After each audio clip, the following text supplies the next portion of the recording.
ఒక అడవిలో ఓ ధైర్యవంతమైన సింహం ఉండేది. అదే అడవికి దగ్గర్లో ఓ ఆవు తన పిల్లలతో కలిసి ఓ చక్కని మైదానంలో నివసించేది. ఆ ఆవు ఎంతో అమాయకంగా, ప్రేమతో ఉండేది.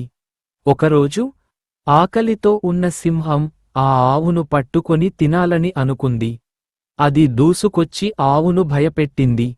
కాని ఆవు భయపడకుండా వినయంగా ఇలా మాట్లాడింది. ఓ రాజా, నా పిల్లలు ఇంకా చిన్నవారు. వారిని వదిలిపెట్టి నేను రాలేను. దయచేసి నన్ను కొద్ది రోజులు వదిలిపెట్టు. నేను తిరిగి వస్తాను అని అన్నాది. సింహానికి నమ్మకం కలగలేదు. కాని ఆవు మాటల్లో నిష్కపటత కనిపించింది. అప్పుడు సింహం ఆవుతో ఇలా అన్నది. బాగుంది. నీవు మాట తప్పకపోతావా అని అడిగింది. నేను తప్పకుండా వస్తాను. నేను మాట తప్పను. నన్ను నమ్ము. సింహానికి నమ్మకం కలగలేదు. కాని ఆవు మాటల్లో నిష్కపటత కనిపించింది. అప్పుడు సింహం ఆవుతో ఇలా అన్నది.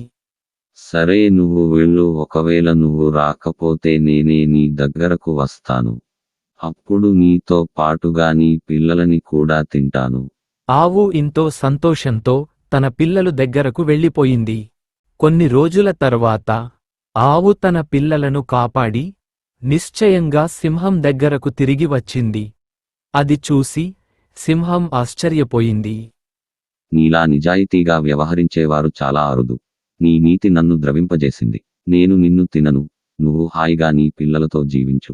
ఆవు ఎంతో సంతోషంతో తన పిల్లలు దగ్గరకు వెళ్ళిపోయింది.